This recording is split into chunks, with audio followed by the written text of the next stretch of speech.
साल 1996 में वाजपेयी केंद्र में मात्र 13 दिनों की सरकार चला रहे थे।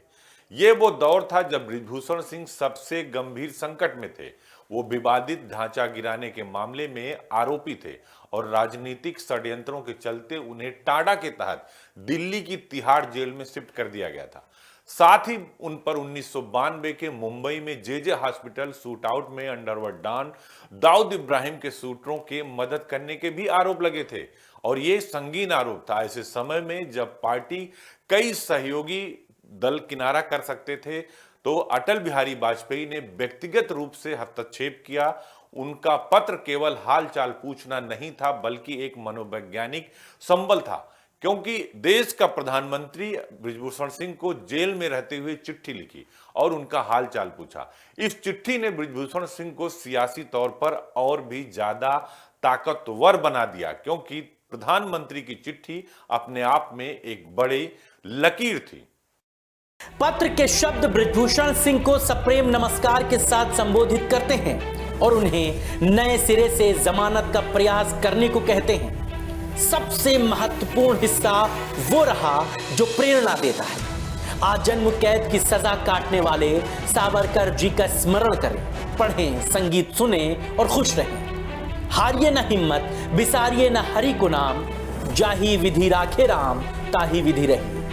तो बृजभूषण पर इस तरह से आरोप लगा देना कि वो माफिया रहे हैं या उनकी नज़दीकियां रही हैं, माफियाओं से नज़दीकियां रही हैं, ये सब आरोप तो जब भी कोई आदमी बढ़ता है, आगे बढ़ता है तो उस पर लगते ही रहते हैं और संबंध निश्चित रूप से सबके संबंध सबसे हो जाते हैं। जब जैसे जैसे आगे बढ़ता जाता है आदमी, उसके संबंध सबसे निखरते बढ़ते जाते हैं। तो इसीलिए हम उनको हमेशा देखिए, हमारी मीडिया उनको हमेशा बाहुबली, ताकतवर, जो भी कहती है उसका नाम देती है।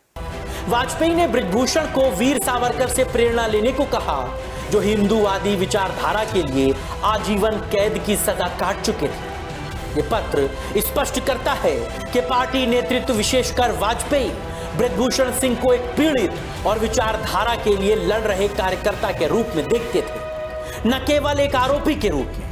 ये भावनात्मक निवेश ही था जिसने भविष्य में बृजभूषण को बीजेपी के लिए जीत की गारंटी बनाने में मदद की।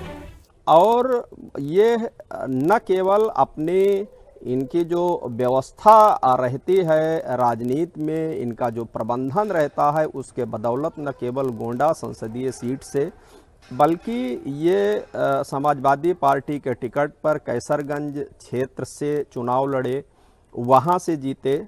इसके बाद पुनः इन्होंने भारतीय जनता पार्टी ज्वाइन किया। इनको फिर बलरामपुर से टिकट पार्टी ने दिया, बलरामपुर से ये चुनाव जीते। 2004 का चुनाव, 9 का ये फिर जो है बलरामपुर से जीते। बाद में फिर लौट करके कैसरगंज से पार्टी ने इनको टिकट दिया और कैसरगंज से खुद ये सांसद रहे। इसके बाद 2024 का जब लोकसभा का जब चुनाव आया तो उस चुनाव से पहले जो महिला पहलवानों का जो मामला था वो पूरे देश भर में बहुत बड़ा मुद्दा बना। इनके ऊपर बहुत गंभीर आरोप महिलाओं ने लगाए। उसमें एक नाबालिग महिला पहलवान भी थी, हालांकि उसने अपना आरोप बाद में वापस ले लिया। तो इस आरोपों के बीच तमाम देश भर में धरना प्रदर्शन इनके विरुद्ध आयोजित किए गए। हालांकि उसका ये लगातार सांसद जी प्रतिवाद करते रहे और ये बताते रहे, यहाँ तक कि इन्होंने कहा कैमरा के समक्ष कि अगर ये आरोप पहलवानों के साबित हो जाएं तो हम फांसी पर लटकने को तैयार हैं।